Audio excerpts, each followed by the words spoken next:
ನಮಸ್ಕಾರ ಎಲ್ರಿಗೂ.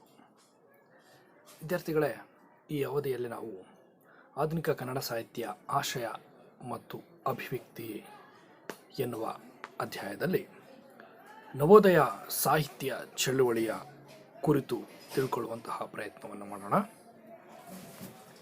ಈ ನವೋದಯ ಸಾಹಿತ್ಯ ಅಂದರೆ ಏನು, ಆ ಸಾಹಿತ್ಯ ಚಳುವಳಿಯ ಹಿನ್ನೆಲೆ ಏನು ಮತ್ತು ಅದರ ಪ್ರೇರಣೆಗಳು ಯಾವುವು ಎನ್ನುವಂತಹ ವಿಷಯ ಕುರಿತು ವಿವರವಾಗಿ ತಿಳಿದುಕೊಳ್ಳುವಂತಹ ಪ್ರಯತ್ನವನ್ನು ನಾವಿಲ್ಲಿ ಮಾಡಬೇಕಾಗ್ತದೆ. ಆ ನವೋದಯ ಸಾಹಿತ್ಯದ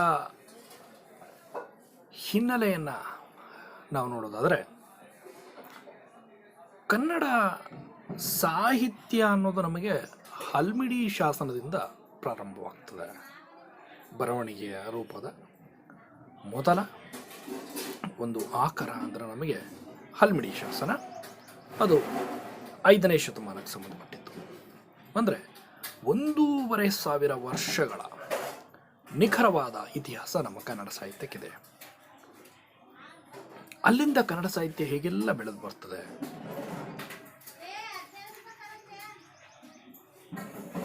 ಕಂದ ಪದ್ಯಗಳನ್ನು ನೋಡ್ತೇವೆ, ಚಂಪೂ ಕೃತಿಗಳನ್ನು ನೋಡ್ತೇವೆ, ಅನಂತರ ವಚನಗಳನ್ನು ನೋಡ್ತೇವೆ. ನೋಡಿ, ಈ ಚಂಪೂ ಕೃತಿಗಳು ನಮಗೆ ಹಳೆಗನ್ನಡದ ಒಂದು ಕೊಡುಗೆ ಅಂತ ಹೇಳಬೇಕು. ಅಂದರೆ ಹಳೆಗನ್ನಡದಲ್ಲಿದ್ದಾವೆ. ಆನಂತರ ನಮಗೆ ಸಿಗುವಂತಹ ವಚನಗಳು ನೋಡಿ, ಏನದು ನಡುಗನ್ನಡವೇ, ಹೊಸಗನ್ನಡವೇ? ಹೊಸಗನ್ನಡದಲ್ಲೇ ಇರುವ ಹಾಗೆ 12ನೇ ಶತಮಾನದಲ್ಲಿದೆ. ಇವನಾರವನೆಂದೆನಿಸದಿರಯ್ಯ, ಇವನಮ್ಮವನೆಂದೆನಿಸಯ್ಯ. ಎಷ್ಟು ಸಿಂಪಲ್ ಆಗಿದೆ ಭಾಷೆ. ಆ ಕಾಲವನ್ನು ಏನಂತ ಕರಿಬೇಕು? ಆ ವಚನ ಸಾಹಿತ್ಯದ ಪ್ರೇರಣೆ ಈ ನವೋದಯಕ್ಕಿದೆ. ಆನಂತರ ನೋಡಿದ್ರೆ ನಮಗೆ ಷಟ್ಪದಿ, ಅದು ಕೂಡ ಹಳೆಗನ್ನಡದ ಅಂದರೆ ನಾವು ವಚನ ಹೋಲಿಸ್ಕೊಂಡ್ರೆ ಅದು ನಮ್ಗೆ ಹಳೆಗನ್ನಡನೇ ಅನಿಸುತ್ತೆ. ಆದರೆ ಅದನ್ನು ನಡುಗನ್ನಡ ಕಾಲ ಅಂತ ಹೇಳಿ ಕರಿತೀವಿ. ಆನಂತರ ದಾಸರ ಕೀರ್ತನೆಗಳು, ತತ್ವಪದಗಳು, ಜನಪದ, ಎಲ್ಲ ನಮ್ಮ ಸಾಹಿತ್ಯ ಬೆಳೀತಾ ಹೋಗಿದೆ. ಜನಪದ ಸಾಹಿತ್ಯವಂತೂ ಮೊದಲಿನಿಂದಲೂ ಇದೆ. ಆದರೆ ನಮಗೆ ಜನಪದ ಸಂಗ್ರಹ ಮಾಡೋಕ್ಕಾಗಿರೋದು ಬಹಳ ಕಡಿಮೆ. ಇರಲಿ, ಇದನ್ನೆಲ್ಲ ಯಾಕೆ ಹೇಳಿದೆ ಅಂದರೆ, ಒಟ್ಟಾರೆ ಸಾಹಿತ್ಯವನ್ನು ಅಭ್ಯಾಸ ಮಾಡುವಾಗ ನಾವು ನಮ್ಮ ಕನ್ನಡ ಸಾಹಿತ್ಯವನ್ನು ಪಂಪಪೂರ್ವ ಯುಗ, ಪಂಪಯುಗ, ಬಸವಯುಗ, ಕುಮಾರವ್ಯಾಸ ಯುಗ, ಆಧುನಿಕ ಯುಗ ಅಂತೇಳಿ ಹೀಗೆಲ್ಲ ಭಾಗಗಳನ್ನು ಮಾಡ್ಕೊಂಡು ಅಭ್ಯಾಸ ಮಾಡ್ತಾ ಇದ್ದೀವಿ. ಈ ಆಧುನಿಕ ಕನ್ನಡ ಸಾಹಿತ್ಯವನ್ನು ನಾವು ಯಾವ ರೀತಿ ವಿಭಾಗ ಮಾಡಿದ್ದೀವಿ ಅಂದರೆ, ಅದನ್ನು ಪ್ರಮುಖವಾಗಿ 4 ಘಟ್ಟಗಳಾಗಿ ಮಾಡ್ಕೊಂಡಿದ್ದೇವೆ. ಅದರಲ್ಲಿ ಮೊದಲನೆಯದು ನವೋದಯ, ಎರಡನೆಯದು ಪ್ರಗತಿಶೀಲ, ಮೂರನೆಯದು ನವ್ಯ, ನಾಲ್ಕನೆಯದು ದಲಿತ ಬಂಡಾಯ. ಕೆಲವರು ದಲಿತ ಸಾಹಿತ್ಯ ಮತ್ತು 5ನೆಯದು ಬಂಡಾಯ ಸಾಹಿತ್ಯ ಅಂತಲೂ ಹೇಳ್ತಾರೆ. ಈ ರೀತಿಯಾಗಿ ನಾವು ಈ ಆಧುನಿಕ ಕನ್ನಡ ಸಾಹಿತ್ಯವನ್ನು ಅಭ್ಯಾಸ ಮಾಡ್ತಾ ಇದ್ದೇವೆ. ಹಾಗಾದರೆ ಈ ನವೋದಯ ಸಾಹಿತ್ಯ ಅನ್ನುವುದು ಯಾವಾಗ ಪ್ರಾರಂಭವಾಯಿತು? ನಮಗೆ BM ಶ್ರೀಯವರ ಇಂಗ್ಲಿಷ್ ಗೀತಗಳು ಕೃತಿಯಿಂದ ನವೋದಯ ಸಾಹಿತ್ಯ ಅಂತಕ್ಕಂಥದ್ದು ಪ್ರಾರಂಭವನ್ನು ಪಡ್ಕೊಳ್ತದೆ ಅಂಥೇಳಿ LS ಶೇಷಗಿರಿರಾವ್ರವರ ಕನ್ನಡ ಸಾಹಿತ್ಯ ಚರಿತ್ರೆ ಕೃತಿಯಿಂದ ತಿಳಿದು ಬರುತ್ತೆ. ಈ ಸ್ವಾತಂತ್ರ್ಯ ಪೂರ್ವದ ಈ ಆಧುನಿಕವಾದ ಸಾಹಿತ್ಯ ಭಾಗ ಇದೆಯಲ್ಲ, ಅದು ನವೋದಯ ಸಾಹಿತ್ಯ ಅಂಥೇಳಿ ಹೇಳ್ಬೋದು. ಅದಕ್ಕೆ ನವೋದಯ ಸಾಹಿತ್ಯ ಅಂತೇಳಿ ಕರೆದವರು ಯಾರು ಅಂದರೆ, ಅದಕ್ಕೂ ಮುಂಚೆ ಹಾಕಿದ್ರೆ ಅದನ್ನ ಏನಂತ ರೊಮ್ಯಾಂಟಿಕ್ ಸಾಹಿತ್ಯ, ರಮ್ಯ ಸಾಹಿತ್ಯ ಅಂತ ಹೇಳಿ ಕರೀತಾ ಇದ್ರು. ಯಾಕಂದರೆ ಅದು ರೊಮ್ಯಾಂಟಿಕ್ ಇಂಗ್ಲೀಷ್ ಲಿಟ್ರೇಚರಿಂದನೇ ಪ್ರೇರಣೆಯನ್ನು ಪಡ್ಕೊಂಡು ಬೆಳೆದಂಥದ್ದು ಅನ್ನೋ ದೃಷ್ಟಿಯಿಂದ ಹಾಕಿ ಕರೀತಾ ಇದ್ರು. ಇದಕ್ಕೆ ನವೋದಯ ಅನ್ನೋ ಹೆಸರನ್ನು ಕೊಟ್ಟಿದ್ದು ಕುವೆಂಪುರವರು. ಇನ್ನು ನಮಗೆ ಈ ನವೋದಯ ಸಾಹಿತ್ಯದ ಈ ಪದವನ್ನು ಯಾವ್ಯಾವ ಅರ್ಥದಲ್ಲಿ ನಾವು ಬಳಸ್ತಾ ಇದ್ದೀವಿ, ಒಂದು 3 ಅರ್ಥಗಳಲ್ಲಿ ಇದನ್ನು ನಾವು ಬಳಸ್ತೇವೆ. ಯೋಜನಾಬದ್ಧವಾದ ಸಾಂಸ್ಕೃತಿಕ ಚಳವಳಿ. ಹೌದು, ಈ ನವೋದಯ ಸಾಹಿತ್ಯ ಇದೆಯಲ್ಲ, ಇದೊಂದು ಸಾಂಸ್ಕೃತಿಕ ಚಳವಳಿ ಮತ್ತು ಯೋಜನಾಬದ್ಧವಾದಂತಹ ಚಳವಳಿ. ನಂತರ ಕಾಲಖಂಡದ ಸೂಚಕವಾಗೂ ಕೂಡ ನವೋದಯ ಸಾಹಿತ್ಯವನ್ನು ಬಳಸ್ತಾರೆ. ಅಂದರೆ ಶತಮಾನದ ಪೂರ್ವಾರ್ಧ. ಅದರ ಗುಣವಾಚಕವಾಗಿ ಅಂದರೆ ಹೊಸ ಹುಟ್ಟು ಅನ್ನೋ ರೀತಿಯಲ್ಲಿ. ಅದು ಅಲ್ಲಿವರೆಗೂ ಸಾಹಿತ್ಯ ಆ ರೀತಿ ಇರಲಿಲ್ಲ. ನಮ್ಮದು ಹೊಸ ಹುಟ್ಟನ್ನು ಪಡ್ಕೊಳ್ತು. ಅಂದರೆ ನಾವು ನವೋದಯ ಪೂರ್ವ ಸಾಹಿತ್ಯವನ್ನು ನೋಡಿದ್ರೆ ಅದನ್ನು ಅರುಣೋದಯ ಕಾಲ ಅಂತ ಹೇಳಿ ಕರೆಯಲಾಗಿದೆ. ಅಲ್ಲಿ ನಮಗೆ ಕೆಂಪು ನಾರಾಯಣನಲ್ಲಿ, ಮುದ್ದಣನಲ್ಲಿ ಈ ನವೋದಯ ಸಾಹಿತ್ಯದ ಎಳೆಗಳನ್ನು ನಾವು ಕಾಣ್ಬೋದಾಗಿದೆ. ನವ ಪ್ಲಸ್ ಉದಯ, ಹೊಸ ಹುಟ್ಟು ಅನ್ನೋ ರೀತಿಯಲ್ಲೂ ಕೂಡ ನಾವು ಗುಣವಾಚಕವಾಗಿಯೂ ಕೂಡ ಇದನ್ನು ಬಳಸುವಂಥದ್ದಿದೆ. ಆದರೆ ಇದೊಂದು ಹೊಸ ಬಗೆಯ ಸಾಹಿತ್ಯ ಪ್ರವೃತ್ತಿ ನವೋದಯ ಅಂತಕ್ಕಂಥದ್ದು ಬಹಳ ಮುಖ್ಯ. ಅದು ಇನ್ನು ನವೋದಯ ಸಾಹಿತ್ಯದ ಹಿನ್ನೆಲೆಯನ್ನು ನೋಡಬೇಕಾಗುತ್ತೆ. ನವೋದಯ ಸಾಹಿತ್ಯ ಇಂಗ್ಲಿಷ್ನ ರೊಮ್ಯಾಂಟಿಕ್ ಸಾಹಿತ್ಯದಿಂದ ಉದಯವಾಯಿತು. ಇಂಗ್ಲಿಷ್ನ ರೊಮ್ಯಾಂಟಿಕ್ ಸಾಹಿತ್ಯ ಇದಕ್ಕೆ ಪ್ರೇರಣೆ, ಬಹಳ ಮುಖ್ಯವಾದ ಪ್ರೇರಣೆ. ಯಾಕೆ ಅಂದರೆ ಇಂಗ್ಲಿಷ್ ಗೀತಗಳು 1921ರಲ್ಲಿ ಪ್ರಕಟಿಸಿದಾಗ ಅದರಲ್ಲಿ 12 ಅನುವಾದಿತ ಪದ್ಯಗಳಿದ್ದಾವೆ, ಇರ್ತವೆ. 12 ಅನುವಾದಿತ ಪದ್ಯಗಳು ಇಂಗ್ಲಿಷ್ ಗೀತದಲ್ಲಿ, ಬಿ ಎಂ ಶ್ರೀಯವರ ಇಂಗ್ಲಿಷ್ ಗೀತದಲ್ಲಿ. ಅದರಿಂದ ಆ ಒಂದು ಕಾಲದಿಂದನೇ ಈ ನವೋದಯ ಸಾಹಿತ್ಯ ಪ್ರಾರಂಭವಾಯಿತು ಅಂಥೇಳಿ ಎಲ್ ಎಸ್ ಶೇಷಗಿರಿರಾವ್ರವರು ಹೇಳಿರೋದ್ರಿಂದ ನಾವು ಬಹಳ ಮುಖ್ಯವಾಗಿ ನವೋದಯ ಸಾಹಿತ್ಯಕ್ಕೆ ಪ್ರೇರಣೆ ಇಂಗ್ಲಿಷ್ ಸಾಹಿತ್ಯ, ಅದರಲ್ಲೂ ರೊಮ್ಯಾಂಟಿಕ್ ಸಾಹಿತ್ಯ ಅಂತೇಳಿ ಭಾವಿಸಬೇಕಾಗಿದೆ. ಜೊತೆಗೆ ಆಧುನಿಕ ಕನ್ನಡ ಸಾಹಿತ್ಯ ಇಂಗ್ಲಿಷ್ ಅಷ್ಟೇ ಅಲ್ಲದೆ ಸ್ವಲ್ಪ ಮಟ್ಟಿಗೆ ಗ್ರೀಕ್, ಬಂಗಾಳಿ, ಮರಾಠಿ, ಹಿಂದಿ ಇನ್ನು ಮೊದಲಾದ ಭಾರತೀಯ ಭಾಷೆಗಳ ಪ್ರೇರಣೆಯನ್ನು ಕೂಡ ಪಡ್ಕೊಂಡಿದೆ. ಆದ್ದರಿಂದ ಆ ಭಾಷೆಗಳಿಗೂ ಕೂಡ ಅದು ಋಣಿಯಾಗಿದೆ ಅಂಥೇಳಿ ಹೇಳಲಾಗ್ತದೆ. ನಂತರ ಬಹಳ ಮುಖ್ಯವಾಗಿ ಈ ಆಧುನಿಕ ಕನ್ನಡ ಸಾಹಿತ್ಯದ ಪ್ರವರ್ತಕರು ಯಾರು ಅಂತ ಹೇಳಿದರೆ ಅದು ಬಿ ಎಂ ಶ್ರೀ ಅವರು. ಇನ್ನು ಇಲ್ಲಿ ಬರುವಂತಹ ಕೆಲವು ಪ್ರಮುಖ ಕವಿಗಳು ಅಂದರೆ ನಿಮ್ಗಾಗಲೇ ಗೊತ್ತಿರ್ತಕ್ಕಂಥದ್ದು ಅದು ಬಿ ಎಂ ಶ್ರೀ, ಆರ್ ನರಸಿಂಹಾಚಾರ್ಯರು, ಹಟ್ಟಿಯಂಗಡಿ ನಾರಾಯಣರಾಯರು, ಪಂಜೆ ಮಂಗೇಶರಾಯರು, Govinda Pai, Kuvempu, Bendre, Putina, K S Narasimhaswamy, G S S, Channaveera Kanavi, ಇನ್ನು ಮೊದಲಾದಂತಹ ಹಲವಾರು ಜನ ಪ್ರಮುಖ ಕವಿಗಳನ್ನು ನಾವು ನವೋದಯ ಸಾಹಿತ್ಯದಲ್ಲಿ ಕಾಣ್ತೇವೆ. ಇವರೆಲ್ಲರೂ ಬರೆದಂತಹ ಬರವಣಿಗೆ ಬಹಳ ಮುಖ್ಯವಾಗ್ತದೆ ನವೋದಯ ಸಾಹಿತ್ಯಕ್ಕೆ. ನೋಡಿ, ನಾವು ನವೋದಯ ಸಾಹಿತ್ಯಕ್ಕೆ ಇಂಗ್ಲಿಷ್ನಿಂದ ಪ್ರೇರಣೆಯನ್ನು ಪಡ್ಕೊಂಡಿದ್ದೀವಿ ಅಂತ ಹೇಳ್ತೇವೆ. ಆದರೆ ದಾರಾ ಬೇಂದ್ರೆಯವರು ಇದಕ್ಕೆ ಅಪವಾದ ಅಂತ ಹೇಳಬೇಕಾಗ್ತದೆ. ಅವರು ಪ್ರೇರಣೆಯನ್ನು ಪಡ್ಕೊಂಡದ್ದು ಎಲ್ಲಿಂದ ಅಂದರೆ ಬಿ ಎಂ ಶ್ರೀಯವರ ಹಾಗೆ ಬೇಂದ್ರೆಯವರು ಇಂಗ್ಲಿಷ್ನಿಂದ ಪ್ರೇರಣೆಯನ್ನು ಪಡ್ಕೊಂಡಿಲ್ಲ. ಅದರ ಬದಲಿಗೆ ಅವರು ನಮ್ಮ ಸಾಹಿತ್ಯದಿಂದ ಪ್ರೇರಣೆ ಪಡ್ಕೊಂಡಿದ್ದಾರೆ. ಅವರ ಮೊದಲ ಕಾವ್ಯ ಕೃತಿ ಕೃಷ್ಣಕುಮಾರಿ ಷಟ್ಪದಿಯಲ್ಲಿದೆ. ಇದು ಕನ್ನಡ ಪರಂಪರೆಯಲ್ಲಿ ಒಂದು ಹೊಸತನವನ್ನು ತರಬಯಸಿದಂತಹ ಪ್ರಯತ್ನವನ್ನು ಮಾಡಿದೆ ಅಂತ ಹೇಳ್ಬೋದು. ಇವರ ಪ್ರಥಮ ಭಾವಗೀತೆ ತುತ್ತೂರಿಗೆ ಪ್ರೇರಣೆ ನೀಡಿರ್ತಕ್ಕಂಥದ್ದು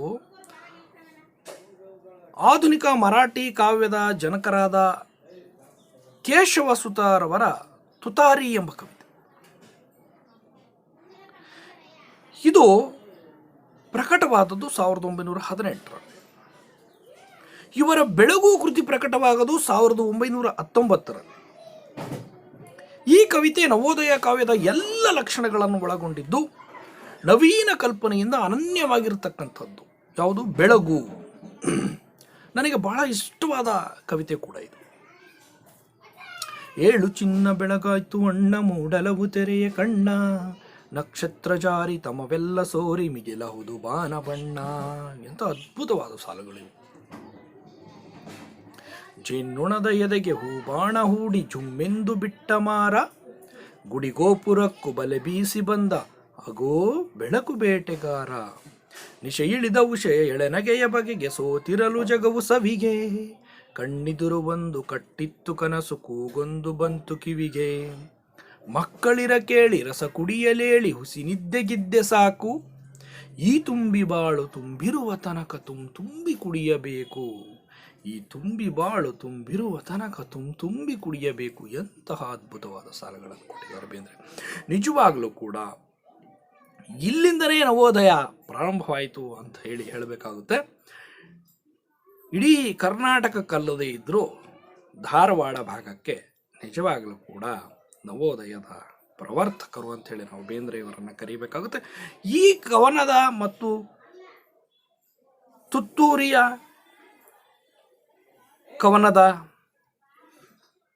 ದೃಷ್ಟಿಯಿಂದ ನೋಡೋದಾದರೆ ಕನ್ನಡ ಸಾಹಿತ್ಯದಲ್ಲಿ ಮತ್ತೊಮ್ಮೆ ಈ ನವೋದಯ ಸಾಹಿತ್ಯದ ಪ್ರವರ್ತಕ ಯಾರು ಅನ್ನೋದ್ರ ಬಗ್ಗೆ ವಿದ್ವಾಂಸರು ಚಿಂತಿಸಬೇಕಾಗ್ತದೆ ಅಂಥೇಳಿ ನಾನು ಭಾವಿಸ್ತೇನೆ.